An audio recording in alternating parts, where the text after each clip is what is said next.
The lunchbox cracked against the pavement like a gunshot. 7-year-old Lily Morrison watched her peanut butter sandwich tumble into an oily puddle, her apple rolling toward the storm drain.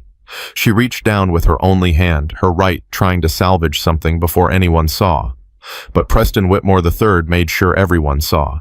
He held his iPhone high, that smirk cutting across his face like a blade. "Look at the little cripple crawling around like a..." He never finished that sentence. 10 Harley engines thundered to life across the street. Before we continue, hit that subscribe button and stay with the story until the end. Drop a comment telling us what city you're watching from. I want to see how far Lily's story travels. Lily Morrison learned to tie her shoes when she was 5. It took her 3 months. 3 months of loops slipping through fingers that weren't there, of tears she wouldn't let her father see, of starting over and over until her right hand learned to do the work of 2. She never complained, not once. "Daddy, watch." She'd called out that day, her small voice ringing through their tiny apartment. "I did it. I tied it myself." Michael Morrison had dropped to his knees right there in the kitchen, pulled his daughter into his arms, and cried into her hair. She didn't understand why he was crying. She'd just tied her shoes. Now, 2 years later, Lily sat on the low brick wall outside Riverside Elementary, waiting for that same father to pick her up. Her backpack rested beside her. Her library book, a story about a girl who could talk to animals, lay open in her lap. The Tuesday afternoon sun pressed down hot and heavy, but Lily didn't mind. She liked the quiet moments between school ending and her father arriving. "Lily." She looked up. "Mrs." Patterson stood in the doorway, phone in hand. "Your dad texted. He's running about 10 minutes late. Car trouble at the shop. You okay waiting out here?" "I'm okay, Mrs. Patterson." "What's that, honey? Speak up." Lily felt her cheeks burn. Why did adults always make her repeat herself? "I'm okay," she said louder. Mrs. Patterson smiled and disappeared back inside. Lily returned to her book, losing herself in a world where being different meant being special, not broken. She didn't notice the black Mercedes G-Wagon pulling into the lot. She didn't see the teenage boy step out his designer sneakers, hitting the pavement with the confidence of someone who'd never heard the word no. She didn't hear him say to his friend, "Tyler, start recording. This is going to be gold." What she noticed was her lunchbox flying off the wall. Lily's head snapped up. A boy stood over her, tall, maybe 16 or 17, with perfectly styled hair and a smile that made her stomach hurt. "Oh, sorry." His voice dripped with fake sweetness. "Did I do that? My bad. Must be hard to hold on to things when you're, you know." He waved his hand vaguely at her left arm, at the sleeve that ended just below her elbow. Lily's throat tightened. She slid off the wall, reaching for her lunchbox with her right hand. Her library book tumbled to the ground. "No, let me help you." The boy kicked the lunchbox further away. "Oops. Wow, I'm so clumsy today." A laugh came from behind him. Another boy stood there, younger, holding his phone up, recording. "Dude, Preston, you're terrible." "What? I'm trying to help. It's not my fault she can't..." He kicked the lunchbox again. It skidded across the hot pavement, popped open, and Lily's sandwich spilled into a puddle of dirty water left from the morning street cleaning. Lily's vision blurred. Don't cry in front of them." "Oh, is the little cripple gonna cry?" Preston crouched down, shoving his phone in her face. "Look at this, everyone. Little Lily's about to lose it because she can't pick up her own lunch. That's so sad. Should we start a GoFundMe? Maybe get her a servant? Leave me alone." The words came out as a whisper. "What was that?" "Sorry, I don't speak pathetic." Buck. Across the street at Miller's gas station, Marcus Steele Rodriguez felt his hands tighten on his motorcycle's handlebars until his knuckles went white. He'd stopped for gas with 9 other members of his Hells Angels chapter. They were coming back from the VA hospital in Jefferson City, where they'd spent the morning visiting wounded veterans. Men and women missing limbs, missing eyes, missing pieces of themselves they'd never get back. And now this. "You seeing what I'm seeing," Marcus said quietly. Jake Wrench Morrison, no relation to the little girl, though he'd later wish there was, stood at the pump beside him. He followed Marcus's gaze across the street. "Yeah, I'm seeing it." "How old you think she is?" 7, maybe 8. Marcus watched the teenage boy kick something across the parking lot, watched the little girl's shoulders shake. watched her reach for her belongings with one hand while the boy filmed her like she was entertainment.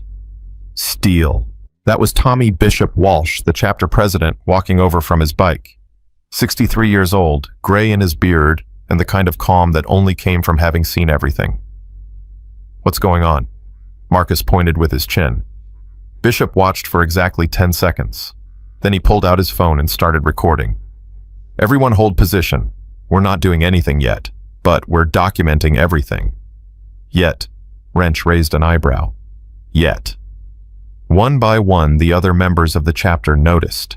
Danny Reaper Chen, Bobby Torch Williams, Frank Knuckles DeLuca. They gathered in a loose semicircle, engines off, watching. That kid's got a punchable face, Reaper muttered. We don't punch kids, Bishop said flatly. I know, but if we did, we don't. Preston wasn't done. Lily had managed to gather her sandwich, ruined now, bread soggy with dirty water, and shove it back into her lunchbox. She hugged it to her chest and tried to step around him. He moved with her, blocking her path. Excuse me, Lily whispered. Excuse me, Preston mimicked in a high-pitched voice. Where do you think you're going? I wasn't finished talking to you. Please, I just want to wait for my dad. Your dad? Preston laughed. Oh, you mean the loser mechanic who can't even afford to buy you a real arm, that dad? Lily's head snapped up. Her eyes, wet with unshed tears, suddenly flashed with something else. Don't talk about my daddy. Oh, she speaks Tyler, you getting this. The little cripple has opinions about her deadbeat father. Something inside Lily cracked. She tried to push past Preston using her shoulder, putting all her 7-year-old strength into it. But he was 17. He was twice her size. Physics wasn't on her side. He barely shifted, but she stumbled backward, her lunchbox falling again, and this time her knee hit the pavement hard enough to tear through her jeans and scrape the skin underneath. Blood welled up bright red against her pale skin. Preston laughed. Did you just try to push me? That's adorable. Tyler, tell me you got that. Got it. Perfect. Preston crouched down to Lily's level, his phone inches from her face. You know what your problem is, Lily? You act like the world owes you something just because you're different. But here's the truth. Nobody owes you anything. You're not special. You're just... He paused, making sure the camera caught his words clearly. Defective. Like a broken toy nobody wants. The word hung in the air. Defective. Lily's hand trembled as she pressed it against her bleeding knee. A sob escaped her throat before she could stop it. There it is. Preston stood up, triumphant. Got it. That's the money shot right there. This is going to get 1 million views, easy. Marcus started walking. He didn't run, didn't charge, just walked steady, deliberate, his boots hitting the pavement with the rhythm of a man who'd learned patience in places most people couldn't imagine. Steal. Bishop's voice warning. I'm not going to touch him. Steal. I said I'm not going to touch him. The other bikers followed, spreading out, crossing the street in a formation that wasn't quite threatening, but wasn't quite casual either. 10 men in leather cuts, patches, declaring who they were and what they'd been through. 10 men who'd seen combat, seen death, seen things that would break most people. And one little girl bleeding on the pavement. Preston didn't notice them at first. He was too busy reviewing his footage, laughing with Tyler about which parts would go viral. Bro, when she fell, comedy gold. The crying at the end, chef's kiss. Your dad's gonna be pissed if he finds out. My dad doesn't care what I do. Long as I don't embarrass the family name, I can... Hey! Preston looked up. And up. Marcus Rodriguez stood 6'2", 230 pounds with arms that told stories of iron and violence and survival. His cut declared him a veteran of 2 tours in Afghanistan. His face declared him not someone to mess with. What do you want? Preston tried to keep his voice steady, but it cracked slightly. This is school property. You can't be here. Looked more like a crime scene to me. I didn't do anything wrong. It's a free country. I can film whoever I want. Marcus didn't respond to that. Instead, he walked past Preston close enough that their shoulders almost touched and knelt down beside Lily. Hey there, sweetheart. His voice transformed completely soft and gentle, like he was talking to a frightened animal. "That's a nasty scrape. You okay?" Lily looked up at him, eyes wide and wet. She saw the leather, the patches, the size of him. Most kids would have been terrified. But Lily saw something else. She saw the way his eyes crinkled when he looked at her. She saw the careful way he kept distance, not touching her without permission. She saw the flag patch on his cut and the veteran rocker beneath it. "I'm okay," she whispered. "I'm used to it." Those 4 words, "I'm used to it," they hit Marcus like a bullet to the chest. Behind him, he heard Wrench's sharp intake of breath, heard Bishop mutter something that sounded like a prayer, but was probably a curse, heard Reaper say very quietly, "Oh, that tears it. What's your name, sweetheart?" "Lily. Lily Morrison." "That's a beautiful name. I'm Marcus. These are my friends. We were just getting gas across the street when we saw you needed some help." "They were being mean to me." Lily's voice broke. "He called me defective." "I heard." "Is that true? Am I defective?" Marcus felt something in his chest that he hadn't felt in years, not since he'd held his daughter Sarah's hand in the hospital, watching the cancer take her inch by inch. "Lily, look at me." She looked. "You are not defective. You are not broken. You are exactly who you're supposed to be. Anyone who tells you different is the one with the problem, not you. You understand me?"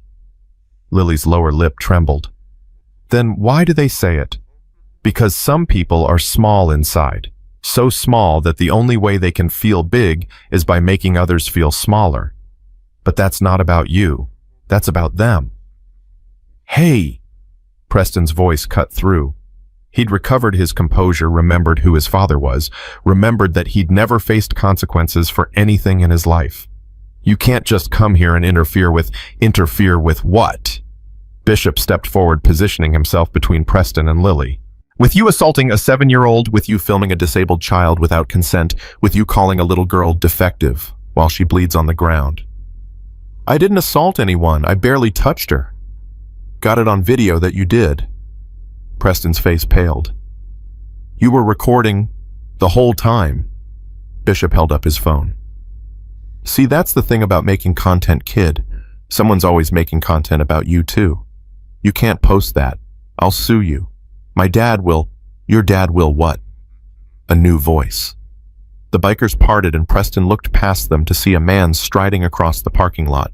Mid-40s, grease-stained coveralls, hands that knew hard work, and a face that had just seen his daughter bleeding on the ground. Michael Morrison didn't walk fast. He didn't run. But something in his stride made everyone take notice. "Daddy!" Lily pushed herself up and ran to him, colliding with his legs, burying her face against his coveralls. "Baby girl, Lily." "What happened? Why are you bleeding?" "Who?" He looked up, saw Preston, saw the phone in his hand, saw Tyler backing away slowly, suddenly realizing that this wasn't funny anymore. "Did you touch my daughter?" Preston's confident smirk returned. Adults were easy. Adults worried about lawsuits and consequences and social propriety. "Relax, man. We were just having a little fun. She fell. It happens." "Fun?" Michael's voice was flat. "You call this fun? Look, I don't know what your daughter told you, but she didn't tell me anything. I watched." Preston blinked. "What?" Michael pulled out his phone. On the screen, the live feed from the school's parking lot camera played. The camera he'd accessed a dozen times to check on Lily when he was running late. The camera that had shown him everything. The school sends parents access to the security feed in case we need to check on our kids. Michael's hand trembled as he held the phone. "I watched you kick her lunchbox. I watched you mock her. I watched you make her fall. I watched you call my daughter defective while she bled." Preston's smirk faltered. "And I watched these men," Michael gestured at the bikers, "walk across the street to help her while you laughed." "Look, Mr. Whatever your name is, this is all a big misunderstanding. I'm Preston Whitmore. My father is Harrison Whitmore Real Estate. We own half this town. I'm sure we can work something out." The silence that followed was heavy. Then Bishop laughed. A short, harsh sound. Did he just try to buy his way out of this? Think he did, Wrench said. That's adorable. Preston's confidence cracked. My father's lawyers will. Your father's lawyers can't unbreak that little girl's spirit. Marcus said quietly, still kneeling beside where Lily had been. He stood slowly unfolding to his full height. Can't unfilm what you filmed. Can't unsay what you said. I didn't. You called her defective. A 7-year-old who's probably had to fight harder to tie her shoes than you've ever had to fight for anything in your entire life. You called her broken while she bleeds, and you think your daddy's money makes that okay. You don't know who you're dealing with. No. Marcus stepped closer and Preston involuntarily stepped back. You don't know who you're dealing with. See, we're the Hells Angels. We've got a reputation. Some of it's earned, some of it's not. But here's what is true. We protect people who can't protect themselves. We show up when nobody else does. And we don't forget. Is that a threat? That's a promise. Mrs. Patterson chose that moment to come outside. Mr. Morrison, I'm so sorry about the delay. I didn't realize. She stopped taking in the scene. The bikers, Preston, the blood on Lily's knee, the phones, the tension. What's going on here? This young man assaulted my daughter. Whoa, whoa, whoa. Preston held up his hands. Nobody assaulted anyone. That's a serious allegation. Mrs. Patterson, Michael said, I have footage from the parking lot camera. It shows everything. Mrs. Patterson's face went pale. Preston Whitmore, I've had complaints about you before. From who? That's not relevant right now. What's relevant is, my father donates $50,000 a year to this school. You really want to make accusations? I don't make accusations. Mrs. Patterson's voice hardened. I report what I see. And I'm seeing a child with a bloody knee, a teenager with a video on his phone, and a lot of witnesses. The principal is going to hear about this. The principal works for the school board. The school board listens to donors. Go ahead, make your report. Preston turned to walk away. Tyler, let's go. We're done here. You're done when we say you're done. It was Lily's voice. Everyone turned. She stood there, her father's hand on her shoulder, blood still wet on her knee, tears still drying on her cheeks. But something had changed. Some switch had flipped. You called me defective, she said. You called my daddy a loser. You tried to make me feel like I'm nothing. Kid, I really don't have time for... But I'm not nothing. My daddy works hard every single day. He takes care of me all by himself since Mommy died. He taught me how to tie my shoes. He taught me how to button my shirts. He taught me that what's missing on the outside doesn't change what's inside. Preston rolled his eyes. Cute speech. Are we done? I'm not done. Lily took a shaky breath. You think you're better than me because you have 2 arms and a fancy car and a rich daddy. But you're not better. You're mean. And being mean doesn't make you strong. It makes you scared. Scared? Preston laughed. Of what? Of being like me. Of being the one people laugh at. Of being small. Lily's voice cracked, but she kept going. I bet you get laughed at all the time, don't you? I bet people make fun of you when you're not looking. I bet that's why you pick on kids who can't fight back. Because the people who can fight back already beat you. The silence was absolute. Preston's face went red, then white, then red again. You don't know anything about me. I know you're alone. Lily said it simply, like she was stating the weather. I can see it. Even with your friend filming everything, even with your fancy clothes, you're alone. Nobody really likes you. They just like what your daddy can give them. Shut up. That's why you're so mean, because you're lonely. I said shut up. Preston lunged forward, and 3 things happened simultaneously. Michael stepped in front of his daughter. Marcus grabbed Preston's shoulder, and Bishop's camera captured everything. Get your hands off me. Preston twisted away from Marcus's grip. That's assault, Tyler. Tell me you got that. I don't... Tyler was backing toward the Mercedes phone lowered for the first time. Preston, man, maybe we should just go. We're not going anywhere until these people are arrested. For what? Bishop asked mildly. Stopping you from attacking a child. I wasn't going to. On camera, it looks like you were. Preston's breathing was ragged. His perfect composure had shattered completely. This wasn't how things were supposed to go. People were supposed to back down when they heard his father's name. Teachers were supposed to look the other way. Kids were supposed to cry and run. This little girl had stood there and taken him apart with words, and these bikers had seen it all, and his social media image was crumbling in real time. My father is going to destroy all of you, he said, his voice shaking. Every single one. He'll shut down your garage. He pointed at Michael. He'll get your little biker gang investigated by the FBI. He pointed at Bishop. And you, he pointed at Lily, and his voice dropped to something ugly, something venomous. You think you're brave. You're nothing. You'll always be nothing. And when my father's done, everyone in this town will know you're nothing. Lily didn't flinch. I'm not nothing. I'm Lily Morrison, and I remember everything you said. So do we, Marcus said. Every word, every action, every kick, every laugh. It's all documented. Documentation means nothing against my father's lawyers. Maybe, Bishop pocketed his phone. Maybe not. But there's something your father's lawyers can't control. What's that? Public opinion. Preston's face went still. What are you going to do? Nothing yet. We're just private citizens who witnessed a disturbing incident and documented it for our own records. What happens next depends entirely on you. On me. You can walk away right now. You can think about what you did. You can decide to be a different kind of person. If you do that, really do that, then this video sits on my phone forever and nobody ever sees it. And if I don't, Bishop smiled, but there was no warmth in it. Then by this time tomorrow, everyone in America is going to know the name Preston Whitmore, and not in the way your daddy wants. Preston stared at him, then at Marcus, then at Michael and Lily.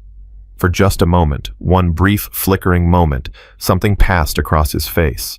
Something that might have been shame, might have been doubt, might have been the first crack in 17 years of armor. Then it was gone. You'll regret this, he said. All of you. I'll make sure of it. He turned and walked to the Mercedes. Tyler scrambled into the passenger seat. The engine roared to life, and the car peeled out of the parking lot, leaving behind the smell of burnt rubber and broken promises. For a long moment, nobody spoke. Then Lily tugged on her father's hand. Daddy, can we go home now? My knee hurts. Michael looked down at his daughter, this small, fierce, broken, and unbreakable girl who had just stared down a bully twice her size and felt his heart crack and heal at the same time. Yeah, baby girl, we can go home. He started to lead her toward his truck, then stopped, turned back to the bikers. Thank you for stepping in. You didn't have to. Yeah, Marcus said quietly. We did. Why, you don't even know us. Marcus was quiet for a moment. His eyes drifted to a patch on his cut, a small one near his heart.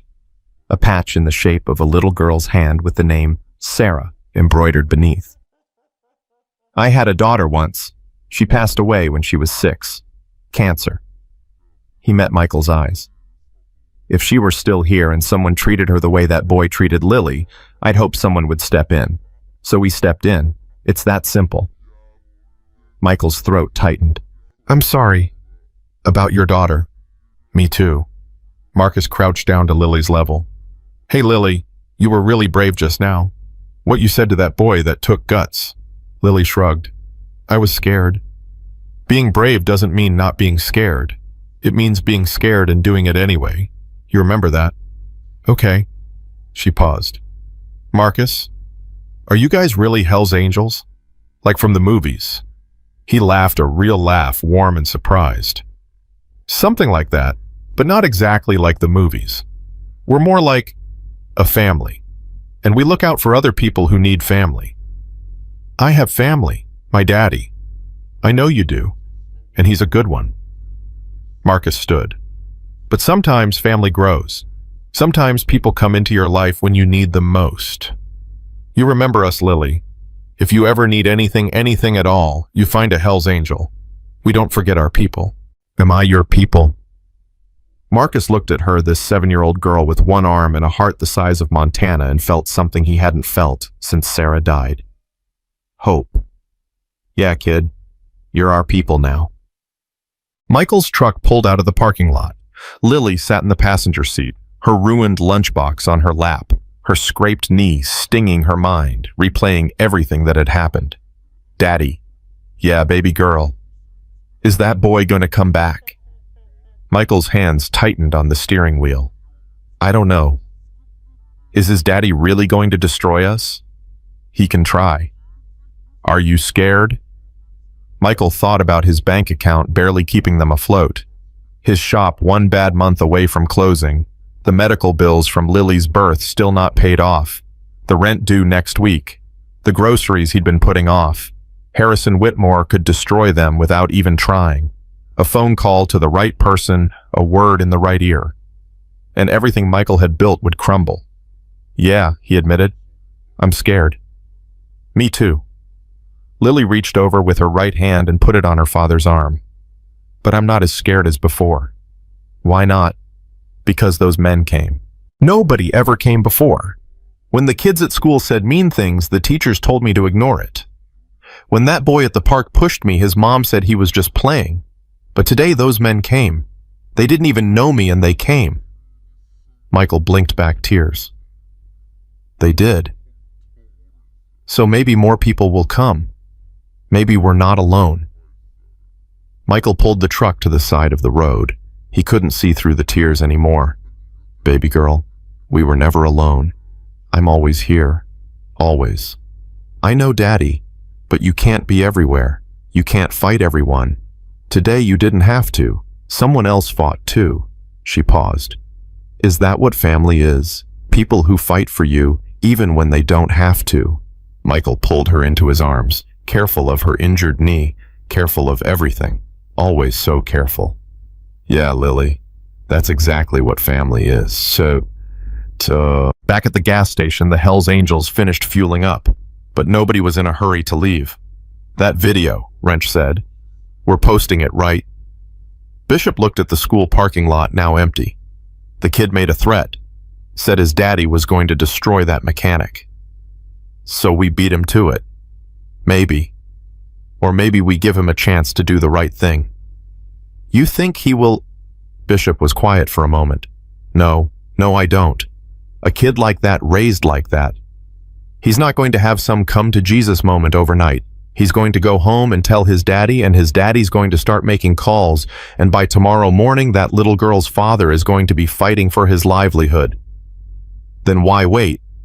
Because we're not just trying to punish one rich kid. We're trying to protect that little girl. And the best protection isn't revenge. It's making sure the whole world is watching. When we post this video, it needs to be more than just content. It needs to be a statement. It needs to show people what happened and make them care about what happens next. Marcus nodded slowly. So we put together the whole story. The video of what Preston did. The video of him threatening her father. The video of Lily standing up to him. All of it. All of it. With context. With names. With faces. So when Harrison Whitmore tries to bury this, he can't. So when people Google Whitmore real estate, this is what they find. That's going to make enemies. Bishop looked at his brothers, 10 men who'd been through war and loss and everything in between. 10 men who'd learned that the only things worth fighting for were the things you couldn't buy. We've had enemies before. This time at least we're fighting for something worth the trouble. Reaper cracked his knuckles. I'm in. Me too, Wrench said. All of us, Torch added. Marcus was already on his phone pulling up the footage he'd shot. I'll start editing tonight. We'll have it ready by morning. Tomorrow then. Bishop swung his leg over his bike. Tomorrow the whole world meets Lily Morrison. And tomorrow Preston Whitmore finds out what it feels like when someone kicks his world out of his hands. The engines roared to life, 10 Harleys thundering in unison, and the Hells Angels pulled out of the gas station, heading toward a fight they hadn't been looking for, but had found anyway. Behind them, the sun was setting over Riverside Elementary. But for one little girl and her father, something new was rising. Something that felt almost like hope. That night, Preston Whitmore sat in his room scrolling through his footage planning which clips would go viral. He had no idea that across town 10 bikers were doing the same thing. He had no idea that his life was about to change forever. And he had absolutely no idea that a 7-year-old girl with one arm had just started a war that his father's money couldn't win. He would learn. They all would. The video dropped at 6:47 a.m. Bishop had spent half the night editing it with Marcus cutting together every angle, every word, every moment of Lily's humiliation and her impossible courage. They'd debated the caption for an hour before settling on something simple. This is Preston Whitmore III, son of Harrison Whitmore of Whitmore Real Estate. This is how he treats disabled children. This is a 7-year-old girl named Lily. Remember her name. By 7:15, it had 10,000 views. By 8:00, it had 100,000. By 9:00, when Preston Whitmore woke up to 17 missed calls from his father, it had crossed 1 million and was climbing faster than anything Bishop had ever posted. Preston grabbed his phone, still groggy, and answered the 18th call. What? Get downstairs, now! His father's voice was ice. Pure, undiluted ice. Dad, it's early. I was out late and... I said now. The line went dead. Preston stumbled out of bed, threw on a shirt, and made his way down the marble staircase of the Whitmore mansion. His father stood in the foyer, phone in hand, face the color of old ash. Dad, what's going on? Harrison Whitmore held up his phone. On the screen, Preston saw himself, saw the parking lot, saw a little girl crying, saw the word defective leave his own mouth in crystal clear audio. Oh, Preston's stomach dropped. That. Harrison's voice cracked like a whip. Do you have any idea what you've done? It was just a joke. She's nobody. Her dad's a mechanic who... Her dad is irrelevant. Those bikers aren't. This video has been shared by 3 major news outlets in the last hour. My phone hasn't stopped ringing. The board wants an emergency meeting. Our stock dropped 4% at market open. Stock, Dad? It's a video of me messing with some kid. People do that all the time. People don't do it while announcing their name and their father's company. People don't do it while being filmed by Hell's Angels. People don't do it to a 7-year-old girl missing an arm. Harrison grabbed Preston by the collar, something he'd never done before. You said your name. You said my name. You connected this family to the image of a crying disabled child, and you did it on camera. I didn't know they were filming. You were filming. You were making content out of her pain, and you didn't think someone might make content out of yours. Preston had no answer for that. Harrison released him, straightening his jacket with shaking hands. We're going to fix this. We're going to get ahead of it. But first you're going to tell me everything that happened. Every word. Every action. Everything those bikers said. They threatened me. They threatened you, how... The big one, Marcus. Something he said, they protect people who can't protect themselves. Said they don't forget. The old one with the beard. He said if I didn't change, he'd make sure everyone in America knew my name. What else? Preston hesitated. The girl, Lily, she said some things. What things? She said I was alone, that nobody really likes me, that people just like what you can give them. Preston's voice dropped. She said I was scared. Harrison stared at his son for a long moment. Something flickered in his eyes. Was it recognition? Shame. It was gone before Preston could identify it. Get dressed. We have a press conference in 2 hours. You're going to apologize. You're going to look remorseful, and you're going to pray that's enough to stop the bleeding. Apologize to who? To everyone. To the girl. To her father. To every disabled person in America who's watching that video right now and seeing their own worst memories. But I didn't do anything wrong. I was just... Preston. Harrison's voice was quiet now, which was somehow worse than the shouting. I've protected you from consequences your entire life. Every teacher you insulted, every classmate you hurt, every incident that should have taught you something, I made it go away. That was my mistake. I see that now. Dad, but I can't make this go away. This is too big, too public. The only path forward is through and through means you admit what you did and beg forgiveness. Harrison headed for the door. 2 hours. Be ready. He left Preston standing alone in the foyer, the sound of his own voice still playing on repeat somewhere in the distance, calling a little girl defective while the whole world watched. Michael Morrison's phone started ringing at 6:52 a.m. He'd been awake for hours sitting at Lily's bedside watching her sleep. Her knee was bandaged now, properly cleaned and wrapped, but she'd had nightmares all night, crying out, thrashing once, screaming the word defective so loudly that Michael had to hold her until she stopped shaking. He hadn't slept, couldn't sleep. Every time he closed his eyes, he saw that boy's face, heard that boy's voice, felt the helpless rage of watching his daughter be torn apart while he was stuck in traffic 4 blocks away. The first call was from his sister in Ohio. "Michael, are you okay? Is Lily okay? I just saw..." "Saw what?" "The video. It's everywhere. Facebook, Twitter, the news. Everyone's sharing it." Michael's blood went cold. "What video?" "Of Lily. Of what that boy did to her. And what she said back." His sister's voice cracked. "Michael, she was so brave. I can't believe how brave she was." Michael hung up and grabbed his laptop. 3 minutes later, he understood. The video had everything. The kicks, the mocking, the word defective. And then God, and then his little girl standing up and telling a bully twice her size that he was the scared one. That he was alone. That being mean didn't make him strong. The comments were a flood. "That little girl is my hero. Whitmore Real Estate, never buying from them. Someone start a GoFundMe for this family. Those bikers are legends. Preston Whitmore needs to be in jail." "I'm crying. I'm literally crying. That child has more courage than most adults."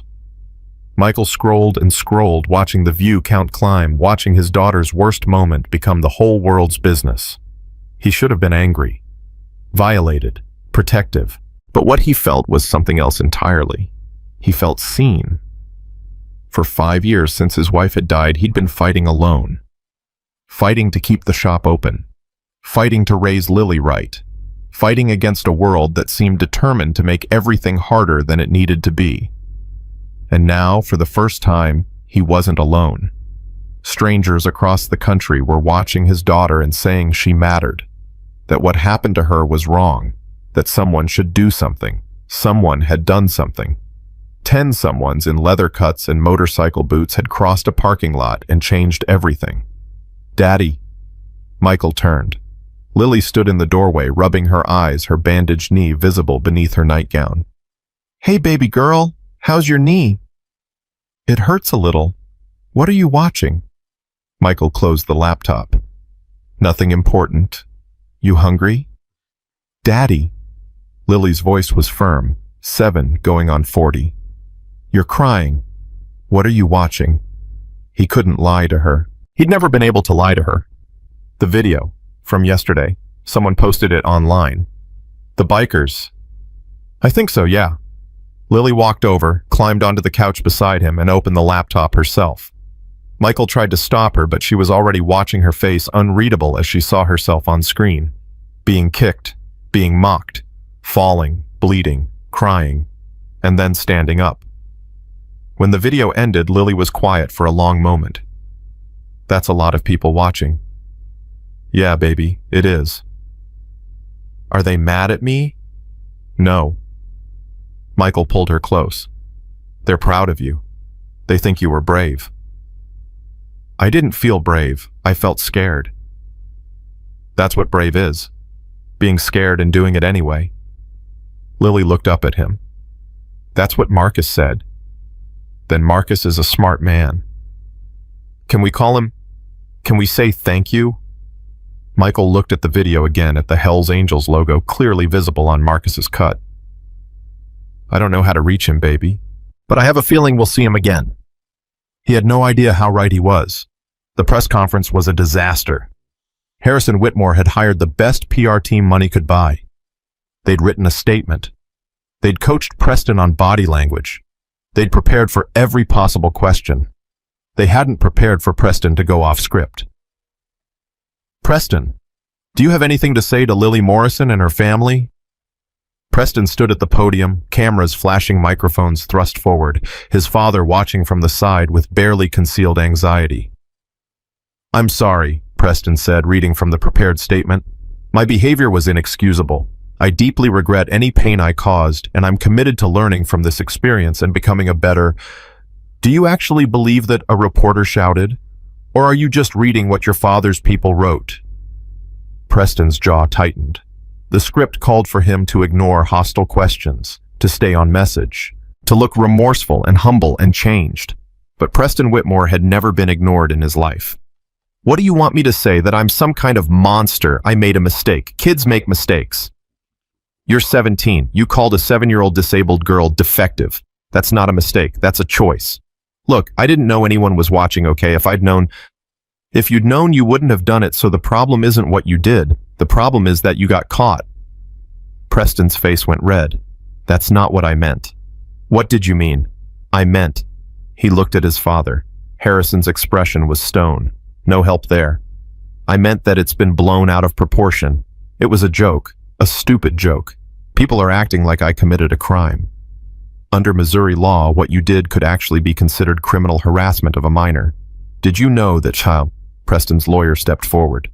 We're not going to comment on potential legal matters. Preston has expressed his remorse, and has he? Because it sounds like he's making excuses. Another reporter jumped in. Preston, the video shows you threatening the bikers, saying your father would destroy them. Do you stand by that? I was upset. They were in my face. I said things I didn't mean. And when you called Lily Morrison defective, did you mean that... The room went quiet. Every camera focused on Preston's face. Every microphone waited for his answer. Preston swallowed. No, I didn't mean it. It was just... words. Just words. You're aware that girl has heard those words her entire life. That every disabled child watching this has heard some version of those words, and you call them just words. I can't be responsible for how everyone interprets. Preston. Harrison's voice cut through sharp and final. That's enough. Press conference is over. But the damage was done. Clips of Preston saying just words and blown out of proportion were already spreading. The apology had become an accelerant pouring gasoline on a fire that was already burning out of control. By noon, Whitmore real estate stock had dropped 12%. By evening, 3 major clients had pulled their contracts. And by midnight, Harrison Whitmore was sitting in his home office, staring at a phone number he never thought he'd have to call. The number belonged to Michael Morrison. Mr. Morrison, this is Harrison Whitmore. Silence on the line. Then, I know who you are. I imagine you do. I'm calling to discuss a resolution to this unfortunate situation. Unfortunate situation. Your son assaulted my daughter. Assault is a strong word. There was no physical contact. He kicked her belongings. He blocked her path. She fell and scraped her knee badly enough to need bandages. That's assault. Mr. Morrison, I'm not calling to argue legal definitions.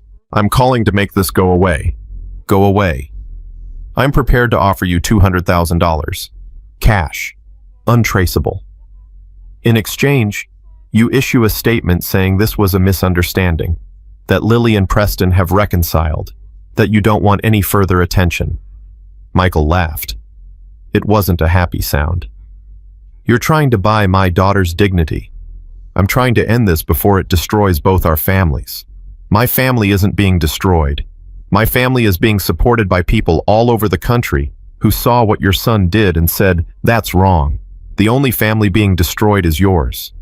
$200,000 is a lot of money, Mr. Morrison. I know your shop is struggling. I know you're behind on your lease. I know medical bills from your daughter's birth are still... How do you know that? Silence. Have you been investigating me? I like to understand the full picture before entering negotiations. This isn't a negotiation. This is you trying to intimidate me into selling out my daughter. I'm offering you a way out, a better life for Lily. Think about what you could do with $200,000. College fund, better apartment, Maybe even a prosthetic arm if she wants one. All you have to do is say the words. Michael's grip on the phone tightened until his knuckles went white. Mr. Whitmore, let me tell you something about my daughter. She's 7 years old. She was born with one arm. Her mother died 3 years ago. She's been bullied, mocked, called names, treated like she's less than human her entire life. And through all of that, she has never, not once, asked me to make it easier by compromising who she is. This isn't about compromise. This is about pragmatism. Yesterday, your son called her defective. He tried to break her spirit, and you know what she did.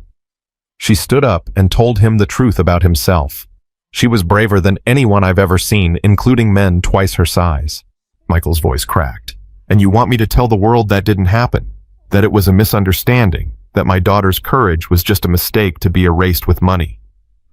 300,000. Excuse me. 300,000. Final offer. Michael took a deep breath, let it out slowly. Mr. Whitmore, I work 60 hours a week. I'm 3 months behind on rent. I eat 1 meal a day so my daughter can have 3. And I would rather lose everything I have than teach her that pain can be bought and sold. You're making a mistake. No, I'm making a choice. The same choice she made when she stood up to your son. We don't bend. We don't break. We don't sell. Then you'll regret this. I have resources you can't imagine. Yeah, your son said the same thing, right before 10 Hell's Angels watched him run away. Michael hung up. His hands were shaking. $300,000. $300,000 could have changed his life. Could have given Lily everything, and he'd turned it down. He must be insane. Daddy? He spun around. Lily stood in the hallway, her stuffed elephant clutched to her chest. How much did you hear? All of it. She walked over, climbed into his lap. Was that the mean boy's daddy? Yeah. He wanted to give us money. Yeah. Why didn't you take it? Michael looked at his daughter, this fierce, tiny, unbreakable girl, and felt tears well up again. Because some things aren't for sale, baby. Your courage, your story, your truth, those belong to you. Nobody gets to buy them away. Lily was quiet for a moment. Then, Daddy, are we going to be okay? I don't know, baby. I really don't know. Are we going to be together? Always, no matter what. Then we'll be okay. Lily hugged him tight. You said family is people who fight for you even when they don't have to. Maybe more people will fight for us. Maybe. Michael held his daughter in the dark apartment, the glow of his phone showing messages he hadn't read yet, voicemails he hadn't heard, a world of strangers who were about to become allies. He didn't know that Marcus Rodriguez was already planning their next move. He didn't know that Bishop was making calls to lawyers who worked pro bono for cases exactly like this. He didn't know that the Hells Angels had decided unanimously that Lily Morrison was their responsibility now. He didn't know that Harrison Whitmore, furious at being rejected, was already making calls of his own calls that would cost Michael his biggest client by morning, his shop's lease by the end of the week, and very nearly his faith in humanity. But Michael Morrison had something Harrison Whitmore would never understand. He had a daughter who'd rather starve than surrender, and that made them richer than the Whitmores would ever be. The next morning, Michael arrived at his shop to find a notice on the door. Lease terminated, effective immediately. Property must be vacated within 30 days. He stared at the paper, his heart sinking. Then his phone rang. Mr. Morrison, this is Jefferson City Automotive. We regret to inform you that we'll be ending our parts contract effective today. Before he could respond, another call came in. Michael, it's Dave at the bank. I need you to come in. There's some irregularities with your loan we need to discuss. By noon, Michael had lost his lease, his biggest contract, and his line of credit. Harrison Whitmore worked fast. Michael sat in his empty shop, head in his hands, trying to figure out how he would tell Lily, how he would explain that standing up for her had cost them everything. His phone buzzed. A text from an unknown number. Don't give up. Help is coming. M. Michael frowned. M. Marcus. Before he could respond, he heard the rumble. Low at first, then louder. Engines. A lot of them. He walked to the door and looked outside. 10 motorcycles pulled into his parking lot. 10 bikers dismounted. And leading them with a folder in his hand and a purpose in his stride was Marcus Rodriguez. "Mr. Morrison, heard you were having a rough morning." "How did you know?" "Harrison Whitmore isn't the only one with resources." Marcus held up the folder. "We've got some people who want to help. A lawyer who thinks your case is a winner. A mechanic who needs a partner. And about 10,000 people online who've been asking where they can send donations." Michael's throat tightened. "I didn't ask for charity. It's not charity. It's community." Marcus extended his hand. "You stood up for your daughter. Now we stand up for you. That's how this works." Michael looked at the hand, looked at the bikers behind Marcus, looked at his condemned shop, his dying dream, his impossible situation. Then he shook Marcus's hand. "Okay, what's the plan?" Marcus smiled. "First we save your shop, then we sue Harrison Whitmore for everything he's got. He'll fight back. Good. We've been looking for a good fight." Behind them, engines idled. Above them, clouds parted. And somewhere in a mansion across town, Harrison Whitmore was about to learn that money couldn't buy everything. Some things had to be earned, and some people refused to be bought. The lawyer's name was Catherine Webb, 62 years old, silver hair, and a reputation that made corporate attorneys lose sleep. She'd spent 30 years taking down billionaires who thought they were untouchable, and she'd won more cases than most lawyers would see in 3 lifetimes. She was also working for free. "Mr. Morrison, let me be clear about something." Catherine sat across from Michael in the back room of his condemned shop, her briefcase open documents spread across the table. "Harrison Whitmore has destroyed better men than you. He has an army of lawyers, unlimited resources, and absolutely no conscience. This fight will be ugly." "I understand." "Do you? Because ugly means they'll dig up everything. Your finances, your marriage, your wife's death, how you're raising Lily. They'll find every mistake you've ever made and put it on display." Michael's jaw tightened. "I've got nothing to hide." "Everyone has something to hide. The question is whether you can survive having it exposed." Catherine leaned forward. "I need to know right now, is there anything that could hurt Lily? Anything? Whitmore's people could twist to make you look like an unfit father." "No, never." "What about your finances? The shop?" "I'm behind on payments. Everyone knows that." "Behind how much?" $18,000, plus the lease they just pulled." Catherine nodded slowly. "That's manageable. What else?" "Nothing else. I work. I take care of my daughter. That's my whole life." "What about the mother? Any family on her side who might testify against you?" Michael hesitated. Catherine caught it immediately. "What? Sarah's parents, they didn't approve of me. Said I wasn't good enough for her. When she died, they wanted custody of Lily." "Did they pursue it legally?" "They tried. Judge ruled in my favor, but they've been angry ever since." "Would they lie to hurt you?" Michael thought about his father-in-law's face at the custody hearing, the hatred in his eyes, the promise he'd made on the courthouse steps. "Yeah, they might." Catherine wrote something in her notepad. "I'll need their names. We'll prepare for that angle." She looked up. "Now, let's talk about what we can do to them. To the Whitmores. Harrison Whitmore committed economic retaliation against you for refusing his bribe. He terminated your lease through a subsidiary he controls. He pressured your bank to call in your loan. He had your biggest client drop you within hours of your phone conversation." Catherine smiled, and it wasn't friendly. "That's not just immoral, that's illegal. Can you prove it?" "I can prove the connections. The timing does the rest." She pulled out a document. "But here's what makes this case special. Preston's assault on Lily isn't just a civil matter. Under Missouri law, what he did constitutes harassment of a minor with additional penalties for targeting a disabled child.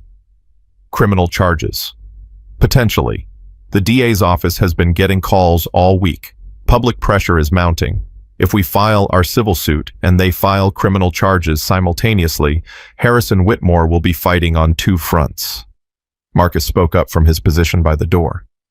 What about the school Preston's still enrolled? Other kids are at risk. The school board meets tomorrow night. Emergency session. Catherine gathered her papers. I'd recommend you attend Mr. Morrison. Bring Lily if she's willing. Let them see who they're protecting. I don't want to put her through more trauma.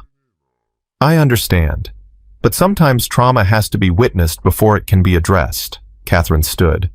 Think about it. Call me tonight either way. She shook Michael's hand and headed for the door. Then she paused. Mr. Morrison, one more thing. Yeah. Your daughter stood up to a bully twice her size and told him the truth about himself. That takes a special kind of courage. Catherine's voice softened. Whatever happens in court, you've already won the only battle that matters. You raised a fighter. She left. Michael sat in the silence, Marcus still standing by the door. She's right, you know. Marcus walked over, sat down across from Michael. Lily's something special. I've seen grown men who couldn't do what she did. She shouldn't have had to do it at all. No, she shouldn't have. But she did, and now the whole world knows her name. Marcus leaned back. The school board meeting tomorrow, I think you should go. I think you should bring Lily, and I think you should let her speak. She's 7. She's 7 and she already changed the national conversation about bullying.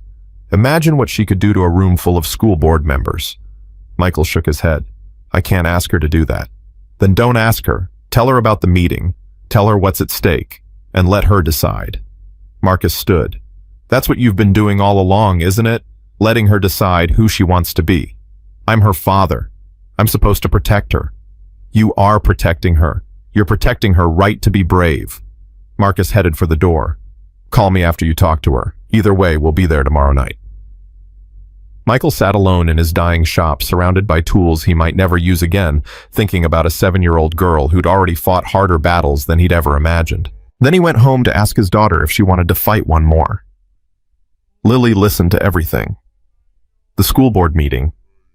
The possibility of Preston being expelled. The chance to tell her story to the people who could make a difference. When Michael finished explaining, she was quiet for a long moment.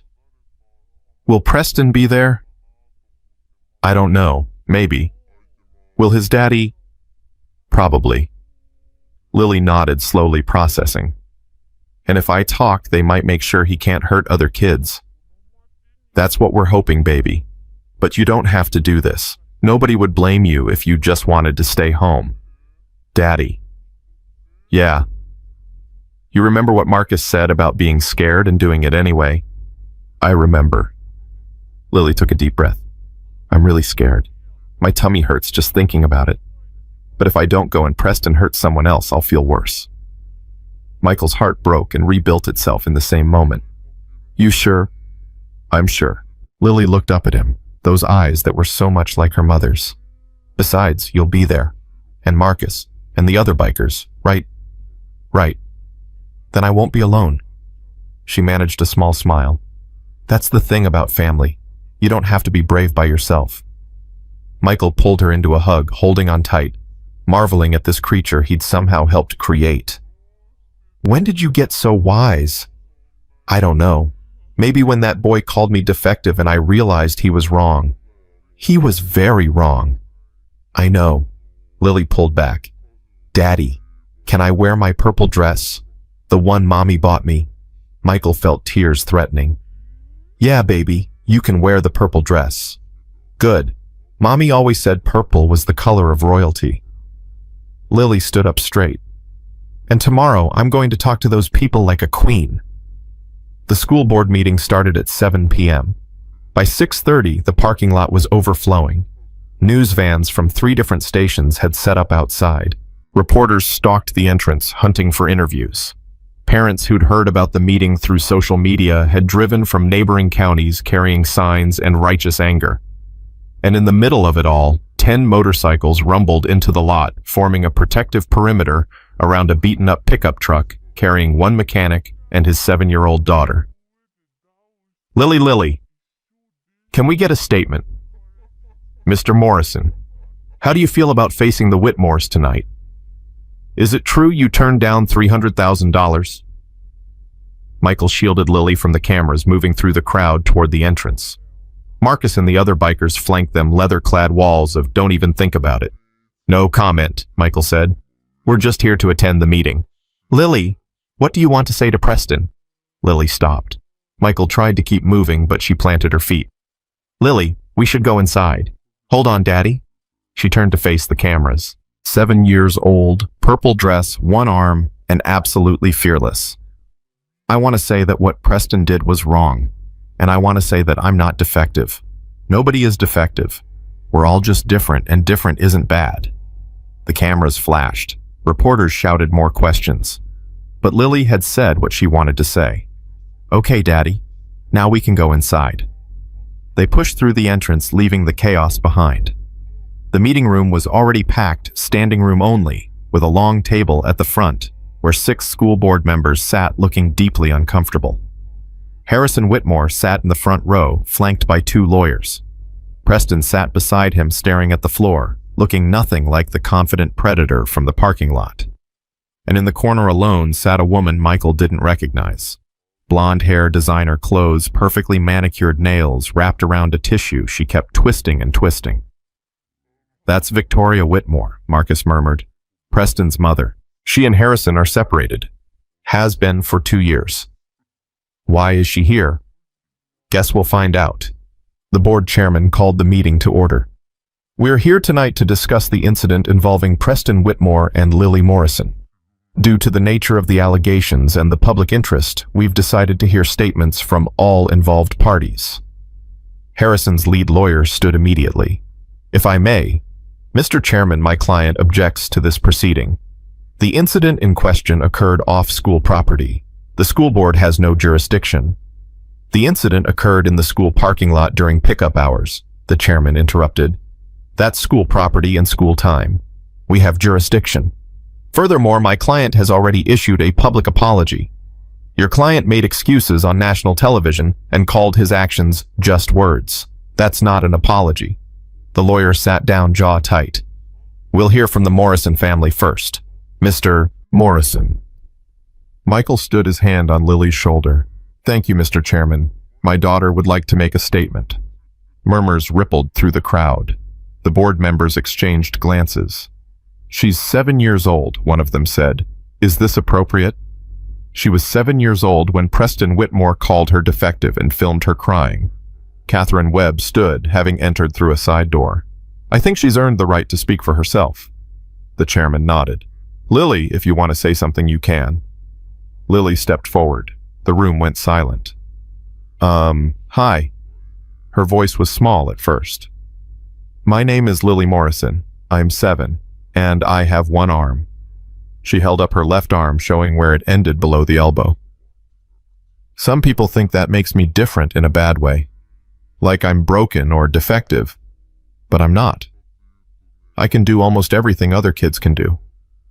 I just do it differently." She took a shaky breath. Marcus moved closer, ready to intervene if she needed support, but she kept going. "That day in the parking lot, Preston was really mean to me. He kicked my lunchbox into a puddle. He called me names. He filmed me crying and said it would get 1 million views." Her voice cracked.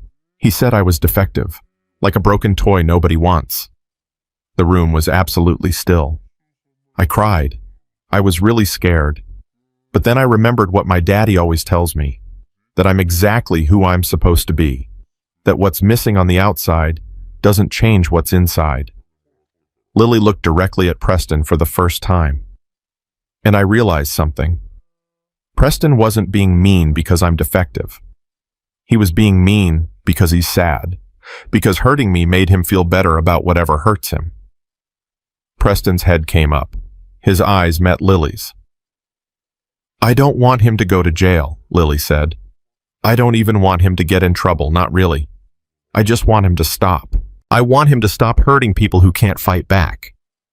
And I want him to know that what he said, that word defective, it stays with you. It stays in your head at night when you're trying to sleep. It makes you wonder if maybe he's right." Lily's voice broke. Tears spilled down her cheeks.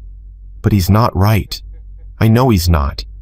Because my daddy tells me every single day that I'm perfect, and my mommy—" She stopped, swallowing hard. "My mommy told me before she died that I was her little warrior, that I was going to do big things. And I believe her."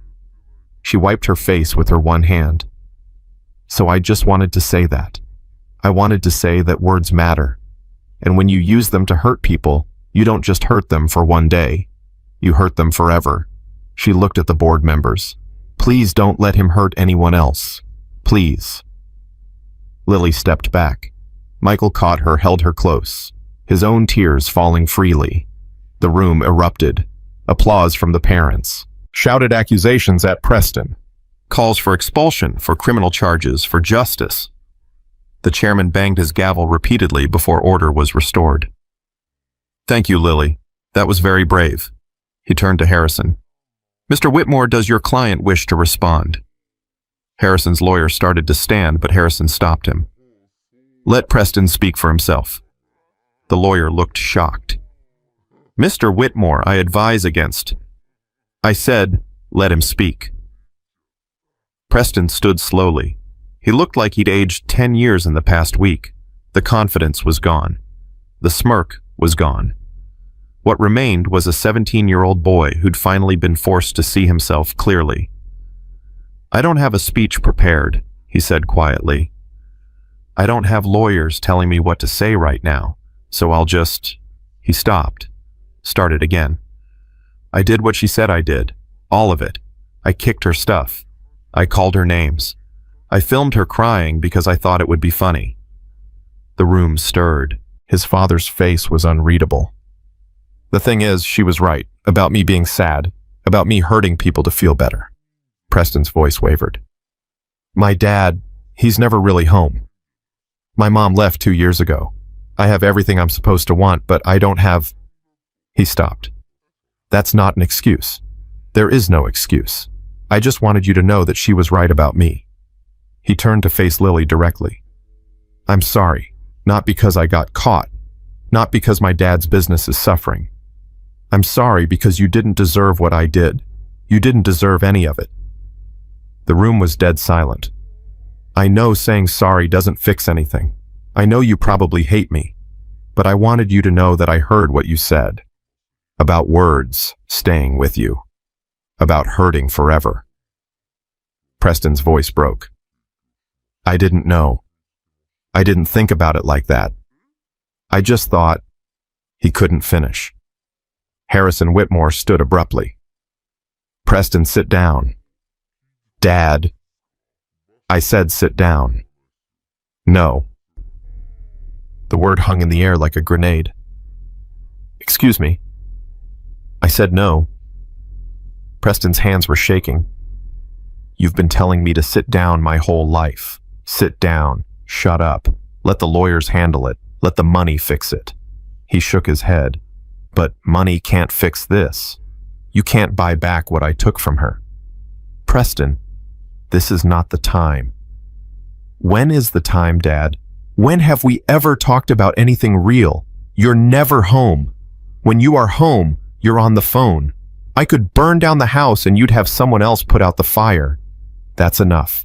It's not enough. It's never been enough." Preston pointed at Lily.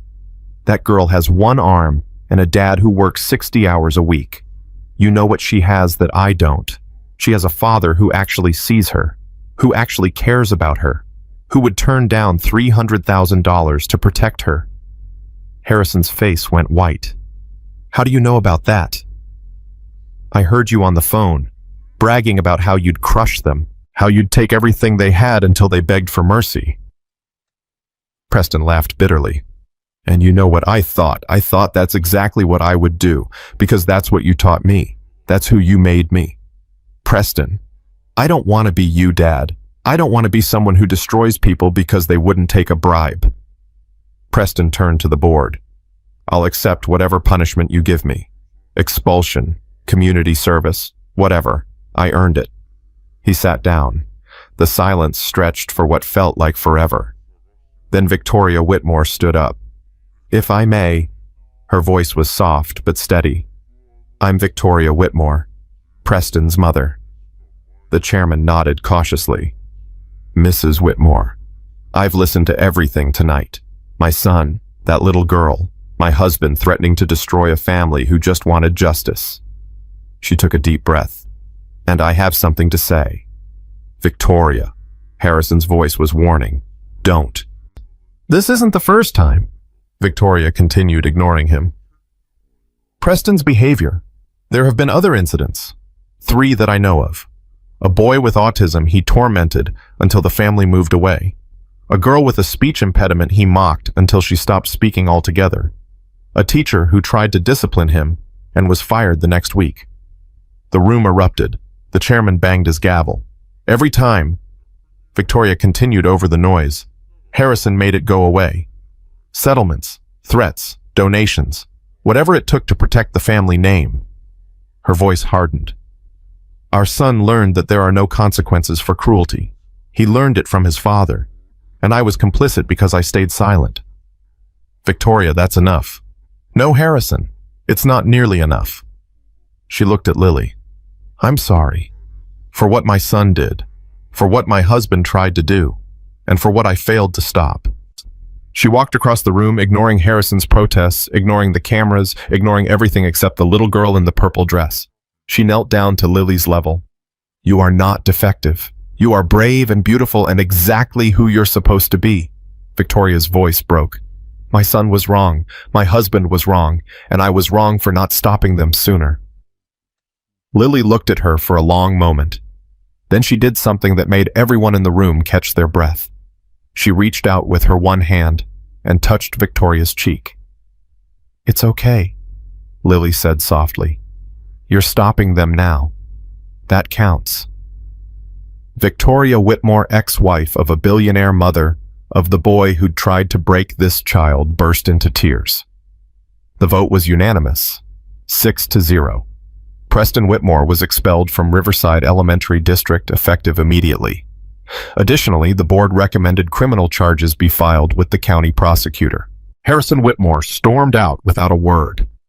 Victoria stayed behind, talking quietly with Catherine Webb about what she knew, what she could prove, what she was willing to testify about in court. And Lily Morrison, 7 years old, one-arm purple dress, walked out of that meeting room a different kind of famous. Not the girl in the video anymore, not the victim. The girl who'd stood up, spoken truth, and changed everything. Marcus was waiting outside with the other bikers. Hey, kid, you did good in there, Lily smiled tiredly. I was really scared. I know. Brave anyway. Marcus, is it over now? Marcus looked at the news vans, the crowds, the chaos that was still very much in motion.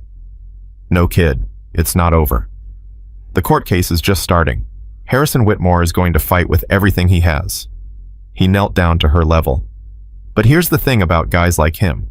They're used to fighting people who give up. They're not used to fighting people like you. What's different about me? You already lost your arm. You already lost your mom.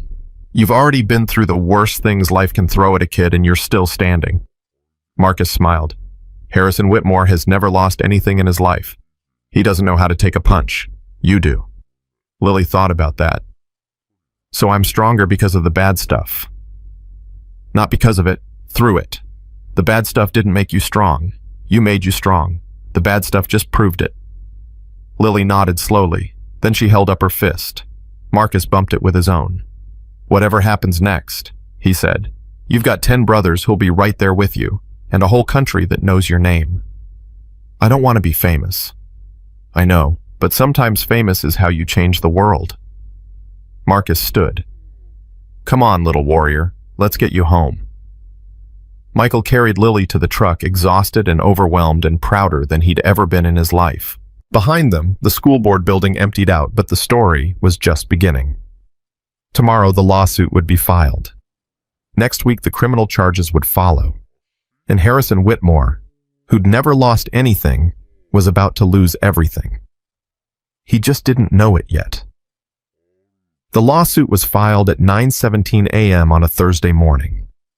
By noon, every major news network in America was covering it. Catherine Webb had crafted the complaint like a weapon. 23 pages of documented abuse of power, economic retaliation, and intentional infliction of emotional distress. She named Harrison Whitmore personally, Whitmore Real Estate as a corporate entity, and 6 subsidiary companies that had participated in the campaign to destroy Michael Morrison's livelihood. The damages requested $15 million. $15 million. Michael had nearly choked when Catherine told him. That's insane. I just wanted my shop back. This isn't about the shop anymore, Catherine had explained. This is about sending a message.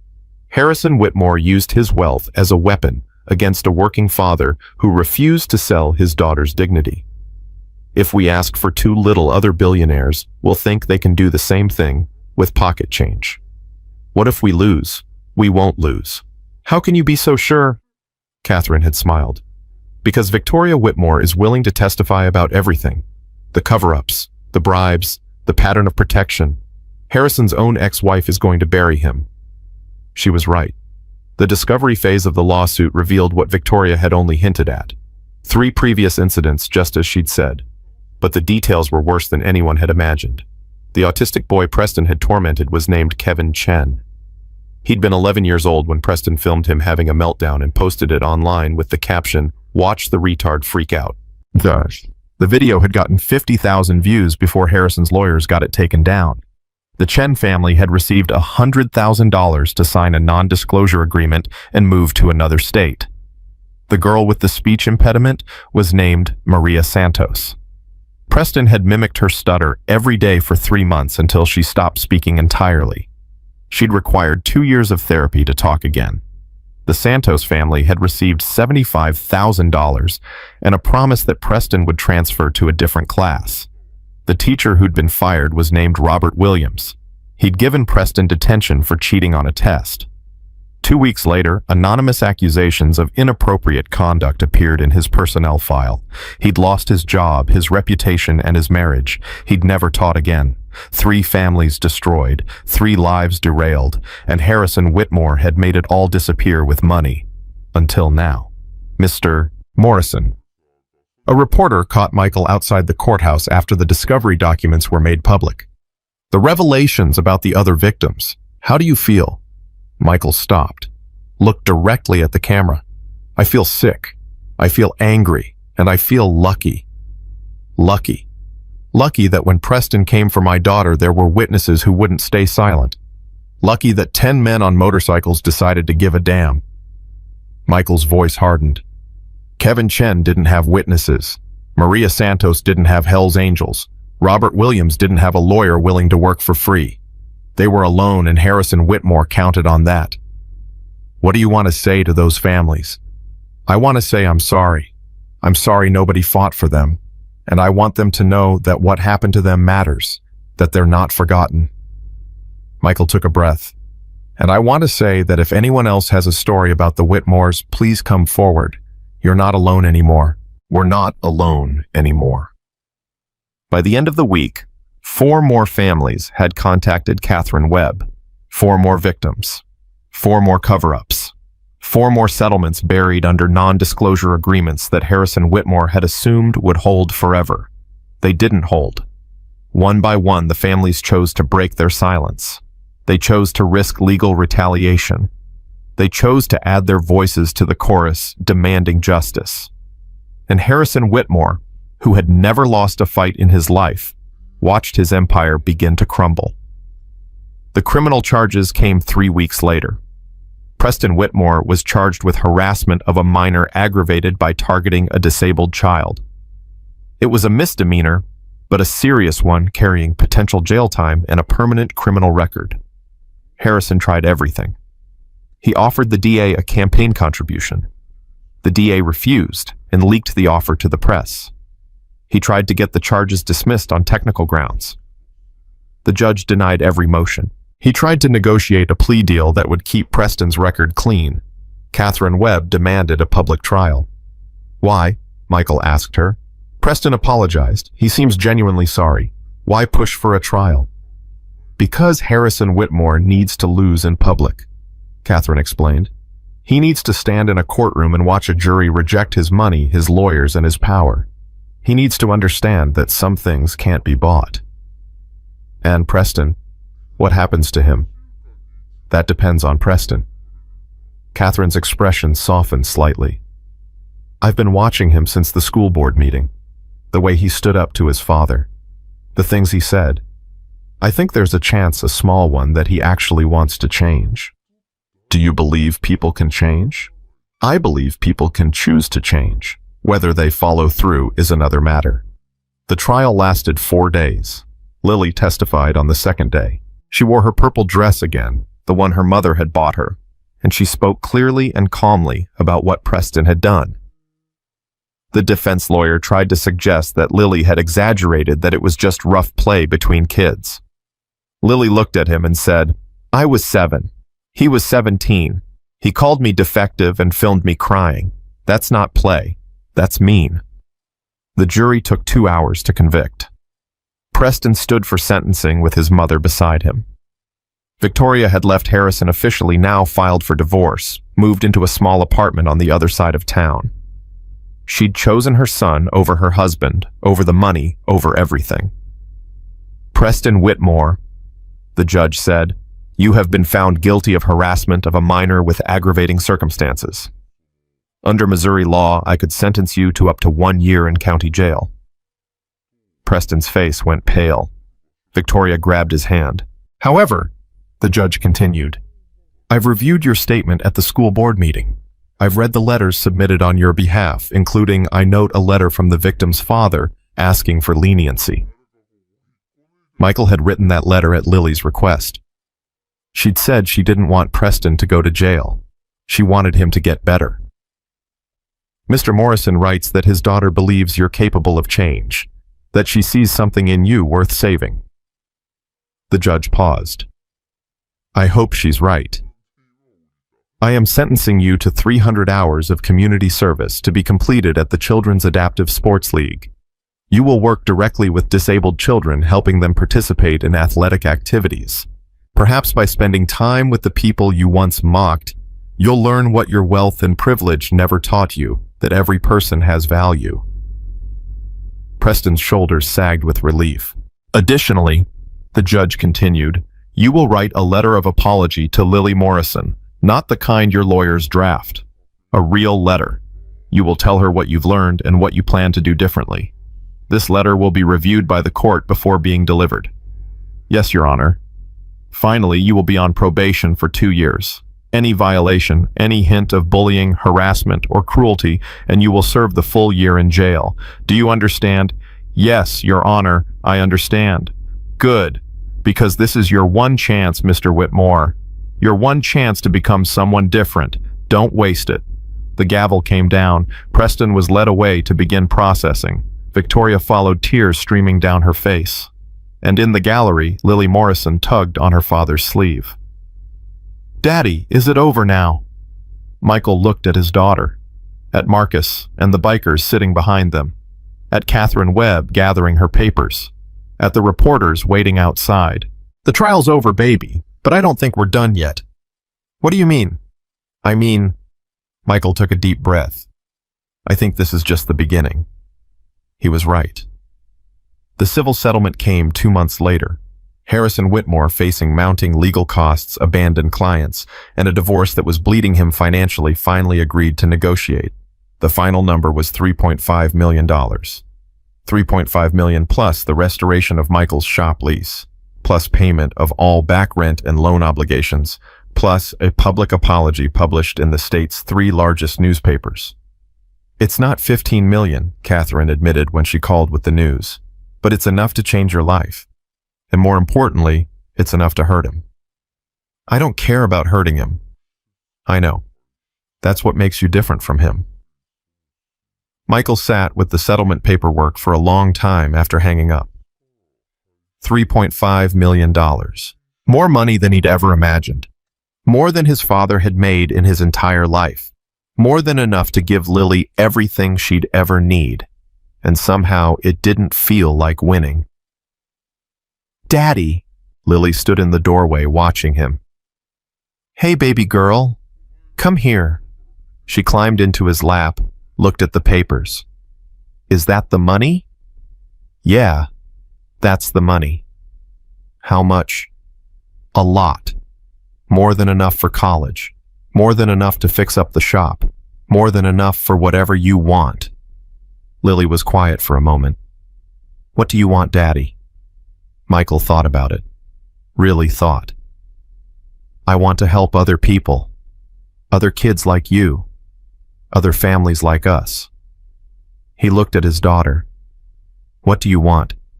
I want to make sure no other kids feel like I felt, like they're defective, like nobody cares. How would we do that? I don't know, but Marcus might. He's smart about this stuff. Michael smiled. You want to call him? Can we? Yeah, baby, we can call him. Marcus arrived at the Morrison apartment an hour later, Bishop and Wrench in tow. They sat around the small kitchen table while Lily explained her idea. I want to help other kids, kids who get bullied, kids who are different. I want them to know they're not alone. Marcus nodded slowly. We've been thinking about the same thing. The club's been talking since this all started. About how we could do more. More how we visit VA hospitals. We do charity rides. We show up when people need help. Marcus leaned forward. But we've never done anything with schools. Never worked with kids directly. Why not? Because people see the leather, see the patches, and they assume the worst. Schools don't want bikers around their students. Lily tilted her head. But you're not bad guys. You're good guys who look scary. Marcus laughed. That's about right. So maybe that's the point. Lily's eyes lit up. Maybe scary-looking guys being nice is the message. Like you can't judge people by how they look. You can't assume you know who they are. The table went quiet. Bishop spoke first.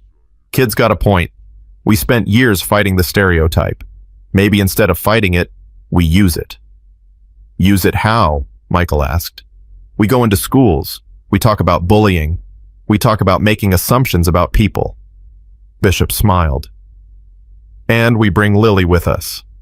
The girl who stood up to a bully twice her size and taught him something about courage.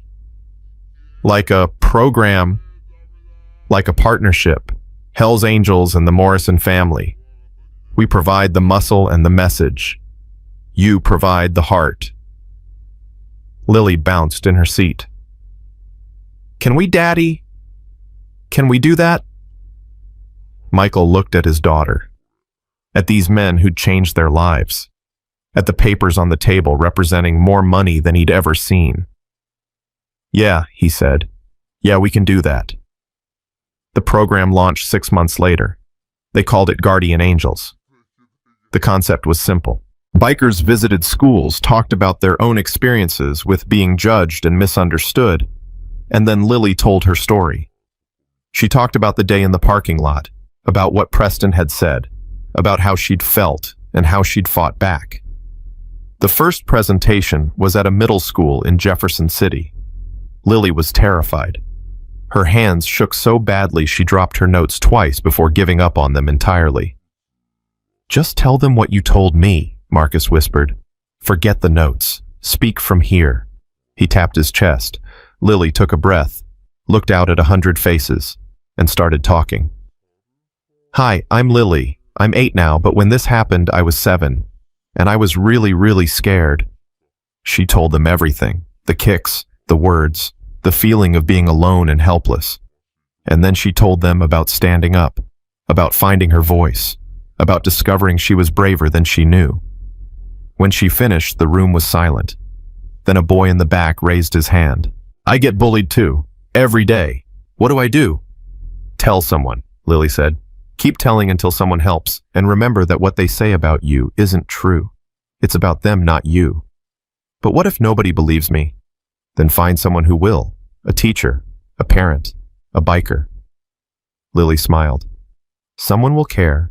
You just have to keep looking until you find them. After the presentation, that boy waited in line to talk to Lily. His name was James. He was 12, overweight, and had been called names every day since 3rd grade. You really think I can be brave like you? I think you already are, Lily said. You asked for help. That's the bravest thing. James burst into tears. Lily hugged him with her one arm, and Marcus had to turn away so no one would see his eyes watering. That was the first school. Then there was another, and another. Word spread. Invitations came from across the state, then from neighboring states. Within a year, Guardian Angels had visited over 100 schools and reached more than 50,000 students. The statistics were remarkable. Schools that hosted the program saw bullying incidents drop by 40%. Reports of harassment increased because kids finally felt safe speaking up. Teachers reported better classroom dynamics. Parents reported happier children. And Lily Morrison, the girl in the video, became something else entirely. She became a symbol. News crews followed her presentations. Magazines wanted interviews. A publisher approached Michael about a children's book, Lily's Story, in her own words for kids who needed to hear it. "What do you think?" Michael asked her. "Do you want to write a book?" "I don't know how to write a book. We'll figure it out together, like we always do." They worked on it for 6 months. Every night after homework, Lily would dictate and Michael would type. They argued about words. They laughed about memories. They cried when they got to the hard parts. The book was called One Hand Whole Heart. It was published on Lily's 9th birthday. The first printing sold out in 3 days. While Lily was building her new life, Preston Whitmore was serving his sentence. The Children's Adaptive Sports League was nothing like he'd expected. He'd imagined sad children in wheelchairs, depressing facilities, forced smiles, and counting the hours until he was done. What he found was chaos. Beautiful, loud, joyful chaos. Kids with missing limbs playing basketball. Kids in wheelchairs racing each other down hallways. Kids who couldn't speak communicating in sign language and laughter. Kids who society had written off, proving every day that they were more than their disabilities. The first week, Preston just observed. He didn't know how to talk to these children, didn't know what to say. Every time he tried, he thought about Lily, about the word defective, about the person he used to be. The second week, a boy named Jamie changed everything. Jamie was 9 years old. He'd lost his leg to bone cancer at 7. He was also the best wheelchair basketball player Preston had ever seen. "You gonna just stand there or you gonna play?" Preston blinked. "What? Basketball, me versus you, unless you're scared." "I'm not scared of a kid in a wheelchair." "Then prove it." They played. Jamie destroyed him. It wasn't even close. "How are you so good?" Preston asked afterward, genuinely stunned. "Practice, same as anything." Jamie shrugged. "Lost my leg, not my brain, or my jump shot." "But doesn't it bother you? Being different?" Jamie looked at him for a long moment. "You're that guy, aren't you? The one who bullied the girl with one arm." Preston's stomach dropped. "Yeah, that's me." "Why'd you do it?" "I don't know. I thought I knew, but..." Preston struggled for words. "I think I was angry. At everything. At my dad. At my life. And she was there, and she was vulnerable, and I thought that hurting her would make you feel better." "Yeah." "Did it admit, no, it made everything worse." Jamie nodded slowly. "My friend Marcus, the biker guy, he says hurt people hurt people. Like the pain you feel inside, you push it onto someone else because you don't know what else to do with it. You know Marcus. He comes here sometimes, helps out, talks to us." Jamie smiled. "He's pretty cool for an old guy." "He's the one who, at the parking lot, he was the first one to help Lily." "I know. He tells that story. Says that little girl taught him more about courage than 2 tours in Afghanistan." Preston was quiet for a while. "I have to write her a letter for the court, an apology. You figure out what you're gonna say." "Not yet. Everything I write sounds fake." Jamie thought about it. Maybe stop trying to sound like something. Just tell her the truth. What if the truth isn't good enough? Probably won't be, but it's better than lying. That night, Preston went home and tried again. He'd written 15 drafts already. All of them ended up in the trash. This time, he didn't try to be eloquent, didn't try to impress, just wrote. "Dear Lily, I've been working with kids who have disabilities for 3 months now. Every day I see them do things I couldn't do with 2 arms and 2 legs. Every day I remember what I called you. Defective. I was wrong. You're not defective. None of them are. I'm the one who is broken. I'm the one who looked at someone struggling and decided to make it worse instead of better. I don't expect you to forgive me. I don't deserve it. But I want you to know that I think about what you said at the school board meeting every single day, about words staying with you forever, about hurting people in ways that don't heal. You were right, and I'm trying to be different. I'm trying to be someone who helps instead of hurts.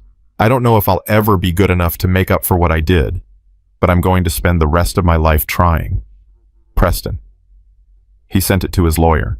His lawyer sent it to the court. The court approved it and forwarded it to Lily. Lily read it sitting on her father's lap, the same way she'd sat when this whole thing started. Daddy, what do you think? I think he means it, but what matters is what you think. Lily read the letter again, then again. He's trying, she finally said. That's something, right? Yeah, baby, that's something. Should I write back? That's up to you. You don't owe him anything. Lily thought about it for a long time. Then she picked up a pen and a piece of paper. Dear Preston, thank you for your letter. I'm glad you're helping kids now. That's what matters, not what you did before, but what you do next. I don't know if I forgive you. I don't know what forgiveness even means for something like this, but I don't hate you, and I hope you become the person you're trying to be. Lily. She folded it carefully, put it in an envelope, wrote his name on the front. There, she said. Done. Michael looked at his daughter, this extraordinary, impossible, unbreakable girl, and felt something he hadn't felt since her mother died. Peace. Not everything was fixed. Not everything was healed. But something had shifted. Something had completed. And maybe that was enough. Maybe that was the whole point. The year ended with a celebration. Michael's shop was thriving again, better than thriving. The publicity from the trial had brought in more business than he could handle. He'd hired 2 mechanics, then 3, then 4. He'd opened a training center next door, teaching automotive skills to disabled adults who wanted to work with their hands. The settlement money had been divided carefully. College fund for Lily, emergency fund for the family, and the rest went into a foundation, the Sarah Morrison Foundation, named for Lily's mother, that provided scholarships for disabled children pursuing education in any field. Guardian Angels had expanded to 12 states. Marcus and the hellsangels traveled constantly, spreading the message, changing minds one school at a time. They'd become minor celebrities, the scary-looking bikers who taught kids about kindness. And Lily Morrison, 9 years old, one-arm author of a best-selling children's book, had received 300 letters from kids all over the country telling her that her story had given them hope. On New Year's Eve, Marcus came by the apartment with a gift for Lily. What is it? Open it.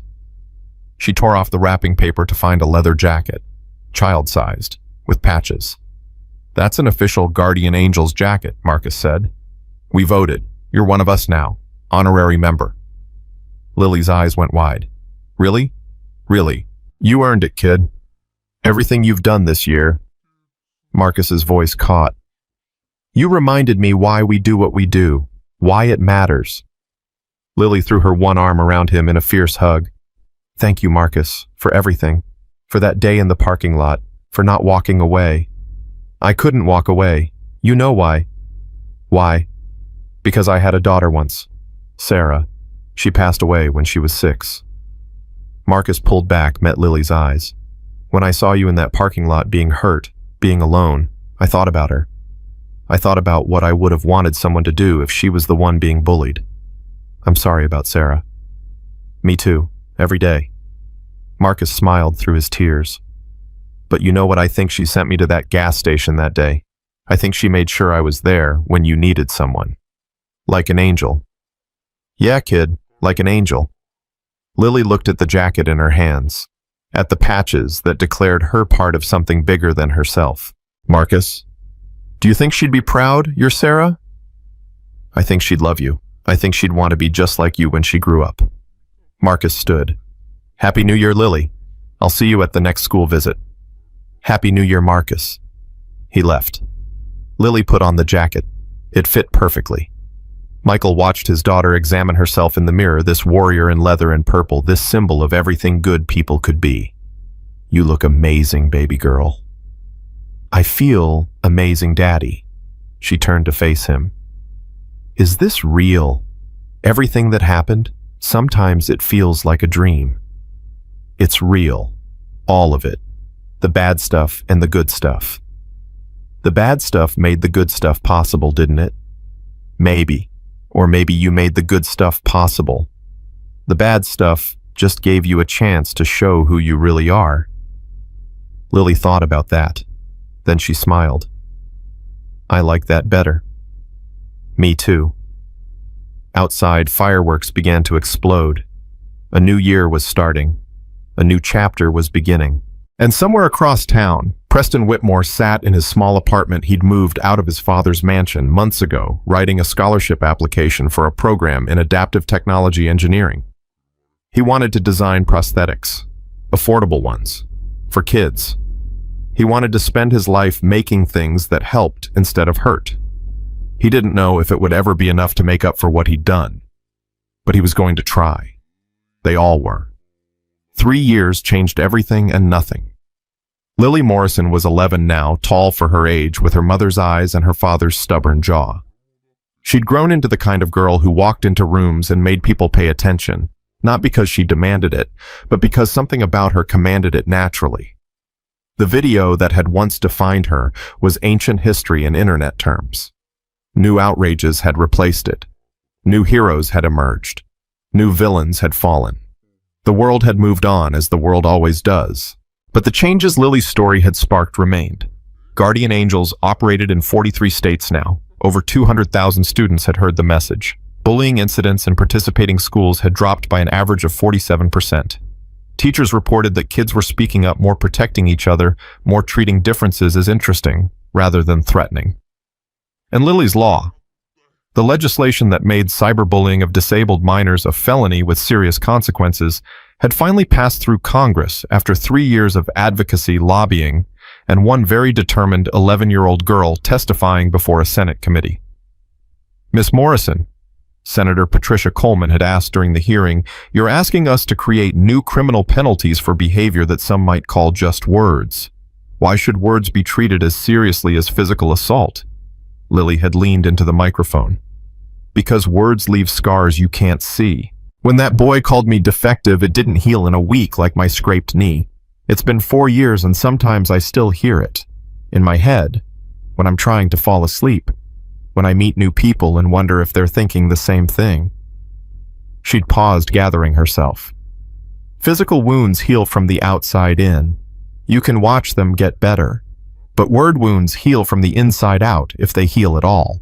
You can't put a bandage on your soul. The committee had voted unanimously to advance the bill. President Williams had signed it into law on Lily's 11th birthday, with Lily standing beside him wearing her Guardian Angels jacket over her purple dress. This young woman, the president had said, taught America something we should have known all along. That courage isn't about being unafraid. It's about being afraid and standing up anyway. That strength isn't about having everything. It's about using whatever you have to help others. He'd handed Lily the pen he'd used to sign. "Thank you, Mr. President," she'd said. "But I'm just one person. The real heroes are everyone who listened when I spoke and decided to do something about it." The clip went viral. Again. Michael Morrison watched his daughter handle fame with the same grace she'd handled everything else by refusing to let it define her. "Daddy, I don't want to be famous," she'd told him after the signing ceremony. "I just want to be normal." "Baby girl, I hate to tell you this, but you were never normal." "You know what I mean." "I do, and I understand." He'd knelt down to her level the way he always had. "But here's the thing about what you've done. It's not about you anymore. It's about every kid who sees you and thinks, if she can be brave, maybe I can too. You didn't ask for that responsibility, but you've got it. What if I mess up? Then you mess up, and you keep going. That's what brave people do." Lily had hugged him tight. "I miss Mom. She would have known what to say. She would have said she's proud of you. Same thing I say every day. You think she's watching? I know she is." The unexpected message came on a Tuesday. Lily was doing homework when her phone buzzed. Unknown number. She almost ignored it. She got a lot of strange messages these days, but something made her look. "Hi, Lily. This is Preston. I know it's been a long time and I know you probably don't want to hear from me, but I thought you should know something. I'm graduating from vocational school next month. Adaptive technology engineering. I've been designing prosthetics for kids, affordable ones, with input from the kids who actually use them. None of this fixes what I did to you. Nothing ever will. But I thought you should know that you changed my life. Not the punishment, not the trial. You. What you said about words staying with you forever. What you said about me being scared and alone. It's been 4 years and I hear your voice every time I'm about to do something wrong. It stops me. Every time. You don't have to respond. I just needed you to know. Preston. Lily read the message 3 times. Then she showed it to her father. What do you think? Michael asked. I think he's been trying, really trying. Does that change how you feel about him? I don't know. I don't hate him anymore. I stopped hating him a long time ago. Hate is heavy. It was making me tired. That's very wise. Marcus said that, about hurt people hurting people, and how holding on to anger just keeps the hurt going. Lily looked at the phone again. Should I write back? That's your choice. It's always been your choice. Lily thought for a long time, then she typed. I'm glad you're using your life to help people. That's what matters now. Not what happened before, but what you do with what's left. Good luck with graduation. Lily. She hit send before she could overthink it. Across town in a small apartment he'd rented after leaving his father's world behind. Preston Whitmore felt his phone buzz. He read Lily's response 7 times. Then he saved it, framed it, put it on his desk where he could see it every day. Not forgiveness, not absolution, just permission to keep trying. It was more than he deserved. It was exactly what he needed. Preston's graduation was a small affair. His mother was there, a few friends from the vocational program, his advisor who'd pushed him harder than anyone ever had, and to his complete shock, Marcus Rodriguez. What are you doing here? Heard you were graduating. Thought I'd see it for myself. How did you even know? Jamie told me. The kid from the Adaptive Sports League. You two are still friends. Yeah, he's the first real friend I ever had, I think. The first person who didn't care about my family's money. Marcus nodded slowly. Jamie's good people, so's his mom. They invited me when they heard I knew you. And you came. I came. Marcus studied him. You look different. Thinner. Tired. But different in a good way. I am different. At least, I'm trying to be. Trying's all any of us can do. Marcus pulled out an envelope. This is from Lily and her dad. They asked me to give it to you if you actually graduated. Preston took the envelope with shaking hands. Inside was a card with a picture of a sunrise on the front. Dear Preston, the card read in careful handwriting. Congratulations on your graduation. We're proud of how far you've come. Keep going. Michael and Lily Morrison. We're proud of how far you've come. The words blurred as Preston's eyes filled with tears. I don't deserve this. Probably not, Marcus agreed. But that's not the point. The point is what you do with it. I'm going to keep helping kids. That's the plan. Work at a prosthetics company, design affordable solutions. Make sure every kid who needs help can get it. Good plan, but I've got a better one. What? Come work with us. Guardian Angels is expanding. We're starting a program specifically for prosthetics and adaptive equipment. We need someone who knows the technology and who understands, really understands why this work matters. Preston stared at him. You want me to work with you after what I did. What you did was 4 years ago. What you've done since then is what matters now. Marcus extended his hand. So you in... Preston looked at that hand. The hand that had helped Lily up from the pavement. The hand that had started all of this. He shook it. I'm in. The documentary premiered on the 5th anniversary of the parking lot incident. Channel 7 had spent a year putting it together, interviewing everyone involved. Lily, Michael, Marcus, The other Hells Angels, Catherine Webb, Victoria Whitmore. Even Preston, in a separate segment, filmed at the prosthetics workshop where he now spent his days. The filmmakers had wanted to call it The Girl in the Video. Lily had vetoed that. "That's who I was," she'd said, "not who I am." They'd settled on One Hand, Whole Heart, the same as her book. Lily watched the premiere at home with her father Marcus and a dozen Hells Angels who'd become family over the years. They'd pushed the couch back, set up extra chairs, and filled the apartment with people who'd been part of the story. The documentary opened with the video, the one that had started everything. Lily watched herself at 7 years old being mocked, falling, bleeding, crying, then standing up. "I didn't remember it being that bad," she said quietly. "It was that bad," Michael said. "But you were that brave." The film moved through the story chronologically. The bikers crossing the street, the school board meeting, the trial, the settlement, guardian angels, Lily's law, everything that had grown from one terrible day in a parking lot. Then came Preston's segment. He sat in his workshop surrounded by prosthetic arms in various stages of completion. He looked older, harder, but there was something in his eyes that hadn't been there before, something that looked almost like peace. "I was a monster," he said on screen. "I don't use that word lightly. I looked at a 7-year-old girl who'd never done anything to me, and I decided to destroy her. For fun, for content, for the feeling of power it gave me." He held up one of the prosthetics, a small one designed for a child. "This is purple, with stars. A girl named Sophie asked for it. She's 8, lost her arm in a car accident. When she came in for her fitting, I looked at her and I saw Lily. I saw what I almost took from the world." His voice broke. "Lily Morrison saved my life. Not by forgiving me, I don't think she ever fully forgave me, and she shouldn't.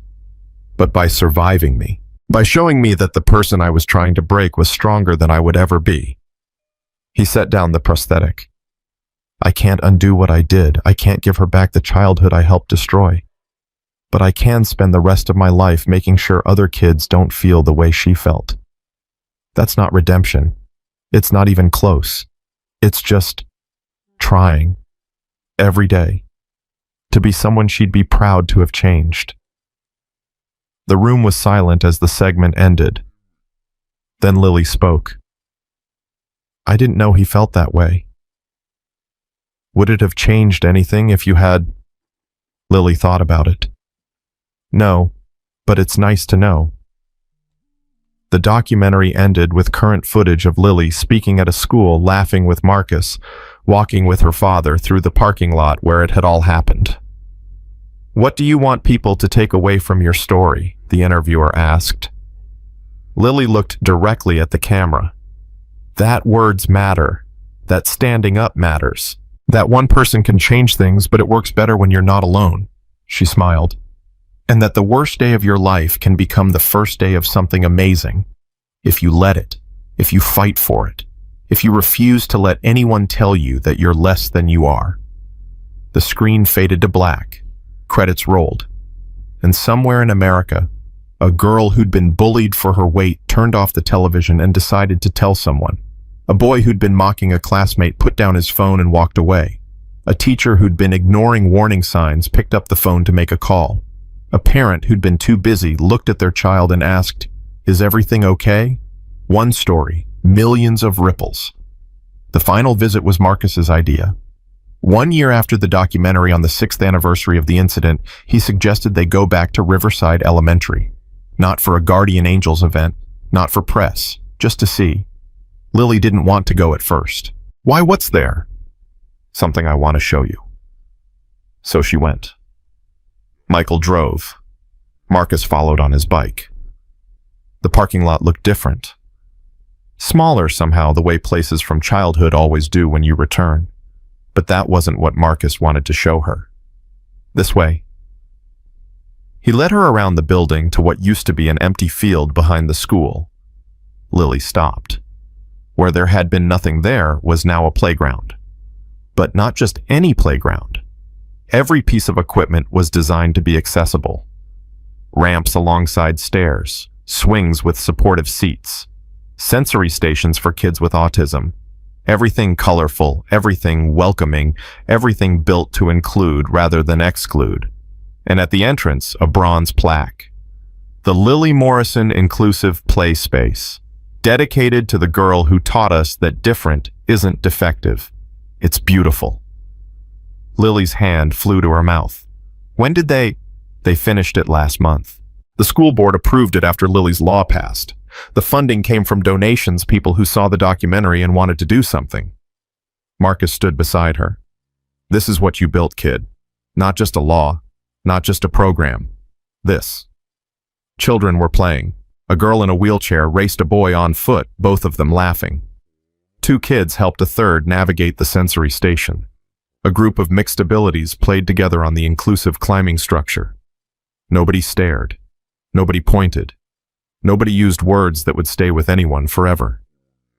This is real. Lily's voice was barely a whisper. This is real. And there are 17 more like it across the state.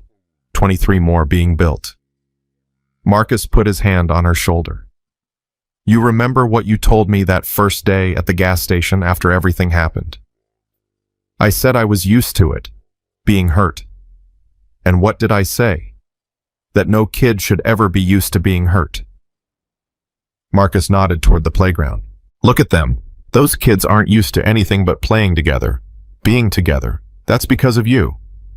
Lily watched the children play, watched them include each other without being told, watched them treat differences as just part of the landscape.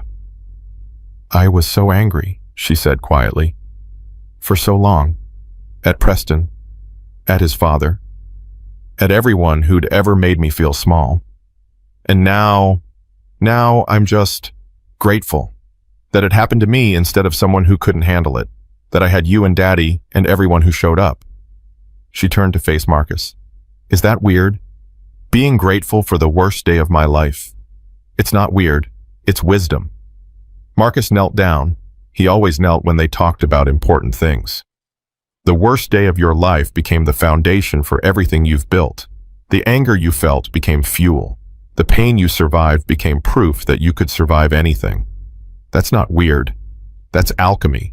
That's turning lead into gold. What if I forget? What if I stop being grateful and start being angry again? Then you feel the anger, and then you do something constructive with it. Marcus stood. That's the whole secret, kid. You don't stop feeling things. You just learn to use what you feel. Lily looked at the playground one more time, at the children who would never know how close they came to a world without spaces like this, at the future she'd helped create. Marcus, yeah, thank you for crossing the street that day, for not walking away. I couldn't walk away. You know why? Because of Sarah, your daughter. Because of Sarah, and because of you. He smiled. I saw you, and I knew. I knew you were going to be something special. I just didn't know how special. I'm not special. I'm just me. That's what makes you special. You're just you. Unapologetically. Unconditionally. Just Lily. He put out his fist. One hand. She bumped it with her own. Whole heart. They walked back to the parking lot together. Michael was waiting by the truck, pretending he hadn't been crying. You okay, Daddy? I'm good, baby girl. I'm real good. Then let's go home. They climbed into the truck. Marcus mounted his bike. And as they pulled out of the parking lot, the same parking lot where everything had changed 6 years ago, Lily looked back one more time. She saw the spot where she'd fallen, where she'd bled, where she'd been called defective by a boy who didn't understand what that word meant. She saw it, and she smiled. Not because the memory was good, but because she'd survived it, transformed it, used it to build something that would outlast her. The trauma hadn't disappeared. It had become purpose. Purpose had become power. And power had become the simple knowledge that Lily Morrison mattered not because of what had been done to her, but because of who she'd chosen to become. She was 12 years old now. She had one hand. She had a father who loved her, and a family that had grown to include bikers and lawyers and thousands of strangers who'd become allies. She had scars that would never fully heal and strength that would never fully be tested. She was exactly who she was supposed to be, and she was just getting started. The truck turned the corner, leaving the school behind. Lily pulled out her phone and typed a message to Preston. "I saw the playground today, the one with my name on it. Thank you for helping make it happen." 3 dots appeared. Then his response. "I didn't do much. Just donated and helped with the adaptive equipment design. You did the hard part. We all did our part. That's how it works." "Yeah, I guess it is." Preston. "Yeah, I forgive you. For real this time. All the way." A long pause. Then, "I don't know what to say." "You don't have to say anything. I just wanted you to know. You can let it go now. The guilt. The trying to make up for it. Just let it go and live your life." "Lily, thank you. That means everything." "I know. That's why I said it." She added a smiley face. "Now go design some purple prosthetics with stars." "Already on it. Sophie's getting an upgrade next week." "Good. Tell her I said hi." "I will." Lily put down the phone. Michael glanced over. "Everything okay?" "Everything's perfect, Daddy." "You sure?" Lily looked out the window at the town rolling past, at the world she'd helped change just by refusing to stay down when someone tried to push her. "I'm sure. I'm exactly where I'm supposed to be." Michael reached over and took her hand, her only hand, the one that had done the work of 2 her entire life. "Your mom would be so proud of you." "I know. I feel her all the time. In the wind, in the sun, in the way strangers smile at me like they know me. She's watching. She's more than watching. She's helping." Lily squeezed his hand. "Just like you. Just like Marcus. Just like everyone who showed up when I needed them." They drove in comfortable silence for a while. Then Lily spoke again. "Daddy, yeah, baby. I want to do more. Not just speeches and programs. I want to change laws, run organizations, make sure every kid who feels like I felt has somewhere to turn. That's a big dream. It's the only dream worth having." She sat up straight. "I'm going to spend my whole life on this. I know that now. This is what I was made for. This is why everything happened the way it happened." Michael felt tears threatening again. This girl.